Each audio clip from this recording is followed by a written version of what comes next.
The views and opinions expressed in this program are those of the participants and do not necessarily reflect the views of BronxNet or the program underwriters.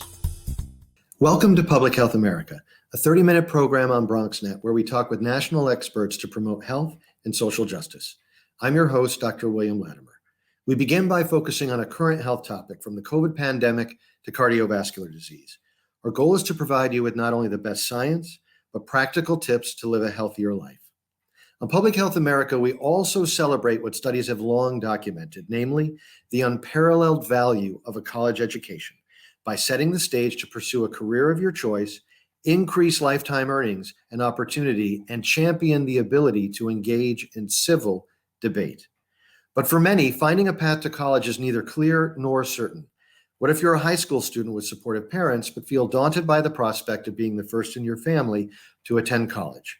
What if you're a single mother or father and want to attend college but have no childcare? On Public Health America, our expert will also talk about decisions they made and support they received that helped them beat the odds. By sharing one or two life lessons, their stories may provide you with the inspiration and method to realize your dreams. This is Public Health America.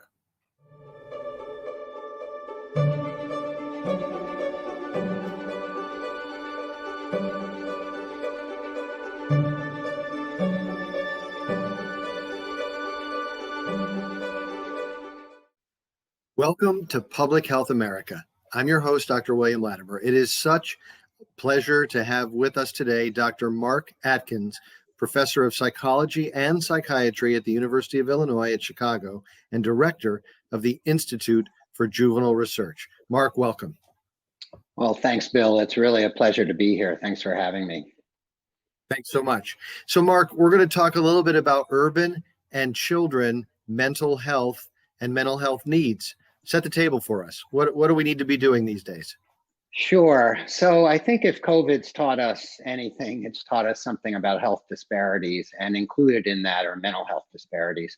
But the truth is that we've known for 50 years or more that our mental health system is failing kids and families, and it's especially failing kids and families in high poverty urban communities. So the work that my colleagues and I have been doing is trying to understand how to do this better, how to get the support that kids and families need to them in a way that they can actually use it. So obviously, incredibly important stuff. Let's define the problem. Child mental health needs. Are we talking ADHD? Are we talking depression? Are we talking, what are the needs we're talking about? Right. Yeah. Thanks for that. Actually, I'm glad you asked that, because I think one of the failures of our system is that we're not talking about mental health, we're talking about mental illness.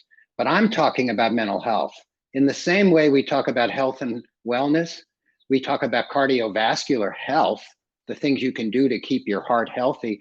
Well, that's what we're trying to do as well. Right now, our system is what you might call a wait to fail system. We wait for people to do badly, we wait for kids to do badly, and then we step in with services that often aren't appropriate to meet the need, especially in high poverty communities, when we know that the problems are not the kids' problems, they're the problems of a society that's not providing the support they need. So what we're talking about is preventing ADHD, preventing depression, intervening early so we can really do something about it. And I think that's part of why we consider this a public health approach to mental health. So now you've just set the stage for a question I have to ask. And to some extent, it's a function of knowing just enough to be dangerous. So, I remember early in my career studying Russell Barkley and Biederman and others that ADHD rates are horrifically overdiagnosed, but that maybe in the general population, it's 3%. Whether we look at depression or other kinds of disorders, my guess is that there are certain kind of baseline rates. Let me ask this question. If it's the wrong question, you tell me, and that's fine. Is there a way to distinguish between health promotion that we just need to be doing as a society, and that other proportion of mental health issues that are going to surface that do need treatment? Is that a fair question? Yeah, I think that's a very fair question. And I think one of the misunderstandings in when we talk about prevention and early intervention is that there's a sense that if you do that, you can't do the other stuff. But the fact of the matter is these things are on a continuum. And let's just take ADHD for an example. ADHD is what you might consider a temperamental issue, meaning some people are way more active, way more impulsive and all, but we're all somewhere in there. And here's the secret. The secret is put us in the different environments and our behavior changes, right? I act more ADHD or more impulsive when I'm in an environment that's too stimulating and so on. On the other hand, there's ways to calm things down. That's what we understand about ADHD, especially with young kids. And when I say young kids, I'm not talking infants, I'm talking early elementary age, kindergarten through fourth grade, something like that. We can control that environment to minimize those problems and provide the supports the kids need. I'm not saying it's easy, by the way. It's not easy. But that's why when people ask me, I'm a child psychologist, and they say, oh, you work with kids. And I say, no, I work with parents and I work with teachers, because those are the people who can provide the supports. And those are the frontline mental health people, if you will, right? They're the ones dealing every day with these issues. If we can help a parent learn how to manage difficult behavior, that's going to go a long way towards preventing problems down the road. And the same thing in the schools. So much of my work has been in schools, in the Chicago public schools, for instance, specifically rather. And I've done some work in New York schools as well, and Philadelphia. So that's why we spend so much time in the schools providing the supports. And what we think, in some ways, I'm talking about reallocating mental health supports in a different way. That's a lot of what our work does. So if we take mental health providers who are sitting in clinics where the no-show rate is 50% or greater, and sometimes even much greater, and we take them out of that building and situate them in a school. Now, instead of providing direct services to kids only, they could do that, provide some support, social skills, perhaps some academic support, problem solving. But what if they also provided some support to teachers? What if they taught teachers about classroom management? A lot of teachers aren't very well skilled in that. They need help with that. What if they taught with teachers about how to engage parents in the schooling so that kids are getting the support they need at home? Those are the kinds of things we think mental health providers are perfectly situated to do. And by the way, the other huge mental health need while we're there is teachers, right? They're among the most stressed workforce in America. And my question has been, since the time I got out of grad school, where are the mental health providers? This is where we need to be. These are the people we need to be supporting, not sitting in our offices and clinics waiting for people not to show. Right. So, Marc, so important. And in fact, you've just anticipated my next question, which is, what do we do on the preventative side? So it sounds like a structural systems shift to move some of mental health care delivery into public schools and provide more support to students and more support to teachers. I will mention ever so briefly that I was just at a roundtable with teachers and students that echoed the need for precisely that. What are some of the other preventative mental health types of interventions that you'd like to see happen that's informed by your experience and your research? Yeah, so in a very maybe slightly oversimplistic way, one of the things that we do is we ask ourselves, what systems are there to support kids' development? So obviously, early childhood would be daycare centers and Head Start centers, schools when kids get a little older, after school programs so that they're safe after school. And the truth is that kids who are having behavior management issues, which is a lot of the kids I wind up dealing with, right? The kids who are aggressive or hyperactive, as you said, they don't do well in those settings. So they're not getting the learning they need. They're not learning how to get along with others. They're not learning the peer support skills, and they're not getting the academic skills. So what we do is we try to understand what are the key goals of those settings. How do we help those staff be the best they could be in those settings? And I want to be clear, I don't want teachers being therapists.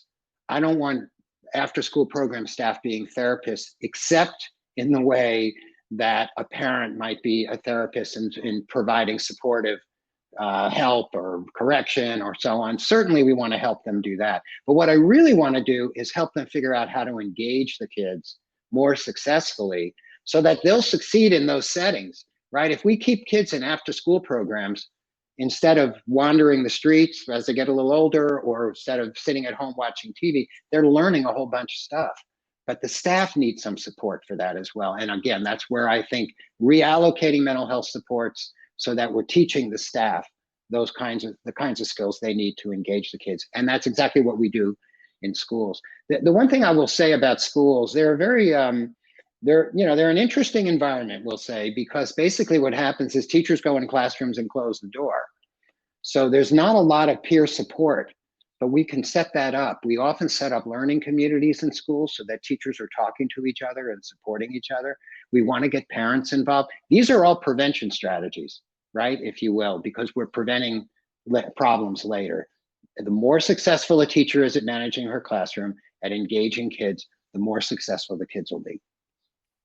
Let's just talk about, just for a moment, about COVID. Obviously, it's been an intensely stressful last year. Many children were online, then they were hybrid, then they were in. States have varied in terms of their approach. What do you see as, how do I want to say this question, the macro effects of COVID on children's mental health? Yeah, I think time's going to tell, isn't it? There's no question that kids have suffered. Let's just keep in mind the hybrid model. In the urban communities, the internet is not as available, and when it isn't as strong. So a lot of these kids weren't able to get online. And then, of course, the parents who had to go to work or couldn't go to work or had to quit their work so they can manage their kids. These are the cumulative stressors that were happening to the families that we serve in the urban communities in Chicago. We don't know the long-term impact of this. We're still tracking the disease, frankly, aren't we? But we don't know the mental health implications yet. And I'm afraid that they're going to be significant as we go along. And that doesn't mean it's hopeless, and I don't mean to suggest that. I think kids are going to have probably fallen behind a little bit.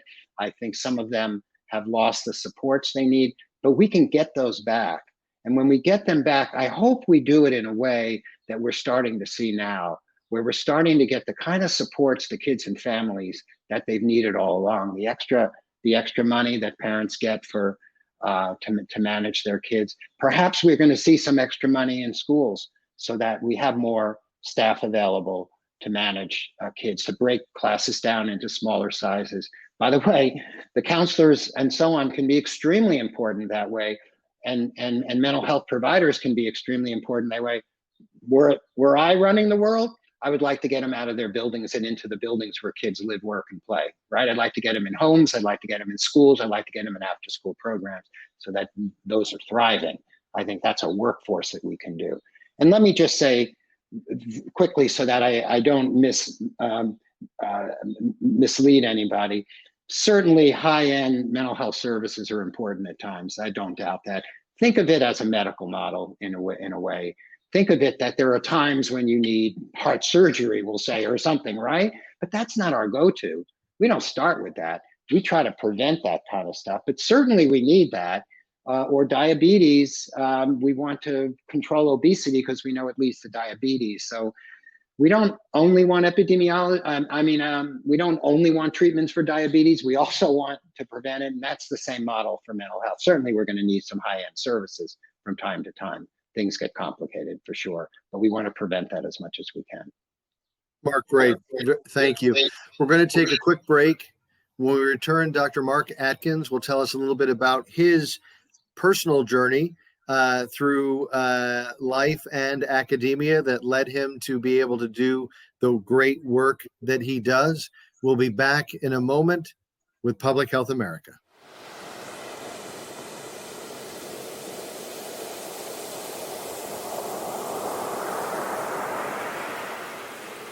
Welcome back to Public Health America.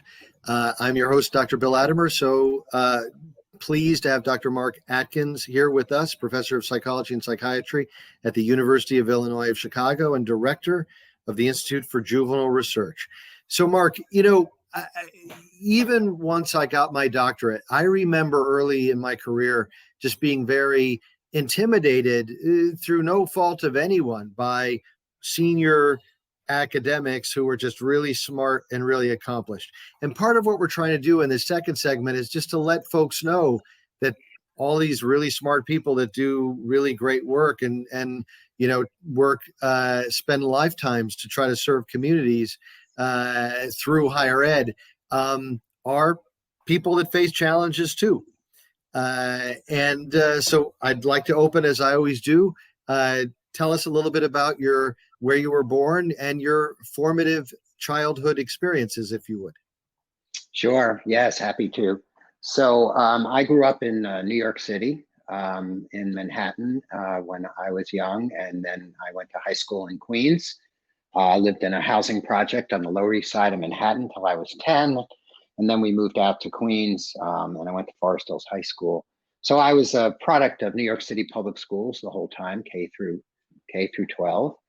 From there, I went to college in upstate New York, a small school called Hobart College, which you know well, Bill. And very different environment for me. I'd really never been out of the city. Hobart was a beautiful place and supportive, but it wasn't for me. And there were some issues that came up in my freshman year. I was dealing with a lot of personal issues, and I just wound up dropping out. And I actually wound up dropping out and getting some mental health care myself. I was young. I was 18, 19 years old. I went back to school, but it still wasn't working for me. So after another year, I just left. And I went out to California because that's what kids in New York did back then. We went out to California. And I started working with kids.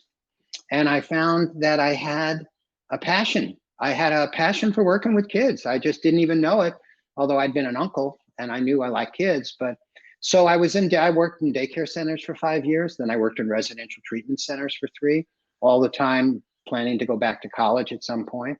So finally, I did go back to college. And I guess one of the lessons for me that I like to share with folks is it's not a straight path.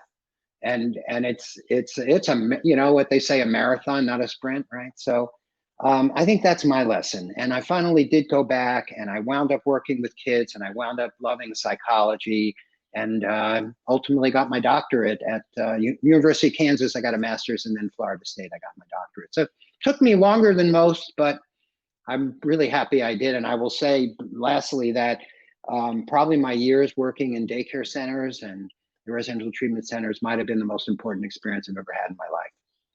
Yeah, Marc, that's a great story. So we've chatted a little bit offline.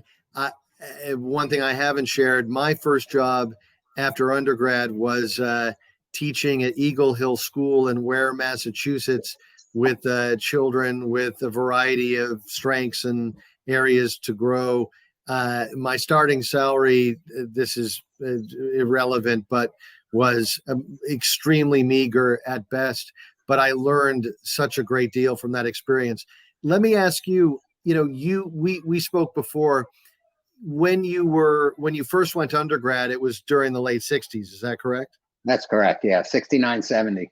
So let me ask you this, and I could be way off base here. To what extent did that was a very volatile period, the Vietnam War and everything that was going on in terms of civil rights, in terms of women's rights, et cetera.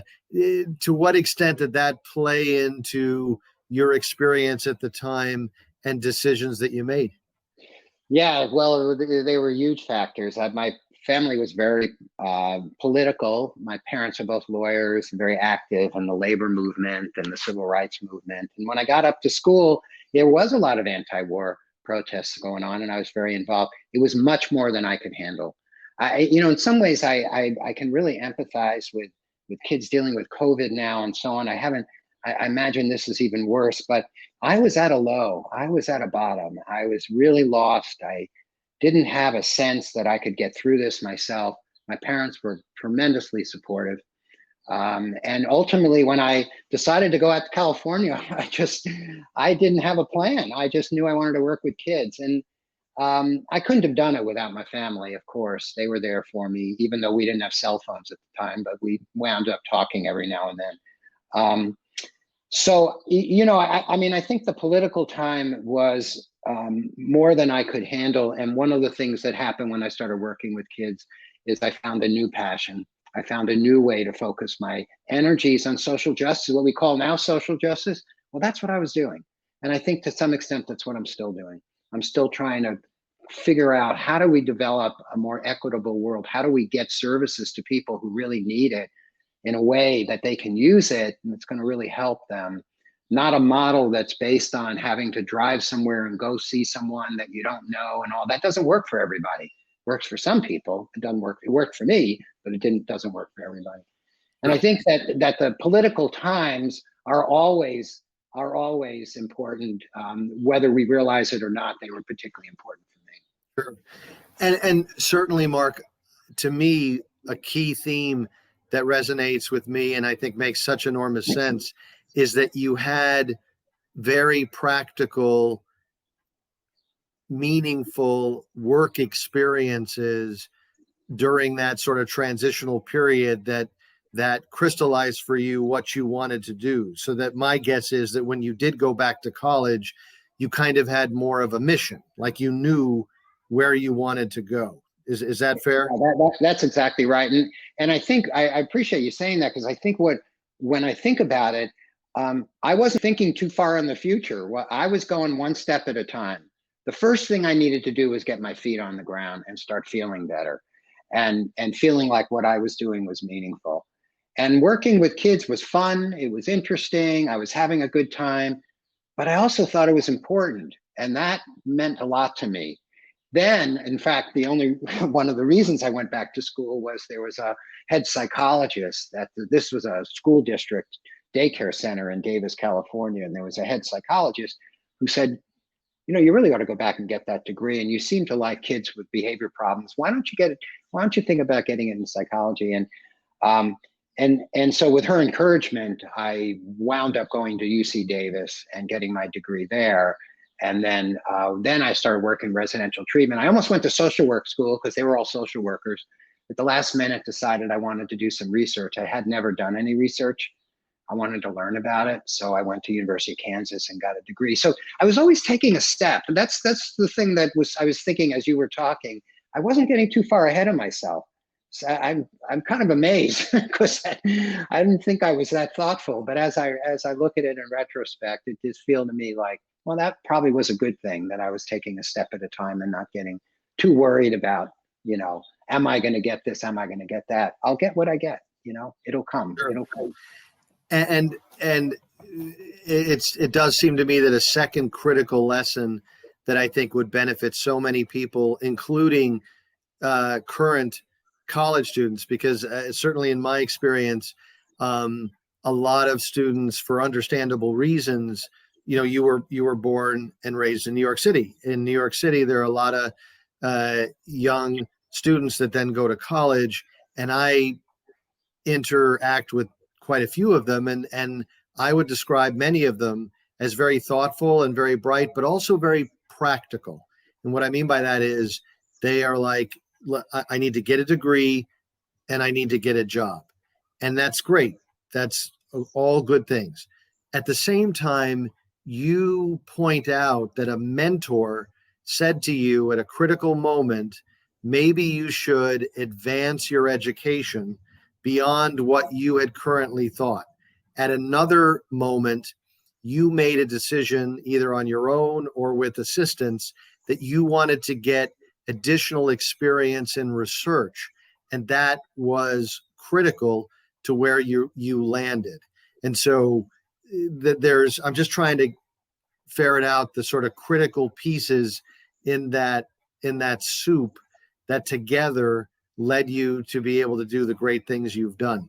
Let me ask you this: when you transitioned from undergrad to grad, was it kind of automatic at that point? Was it another decision tree that you had to work through? What led you to sort of make the jump from undergrad to grad?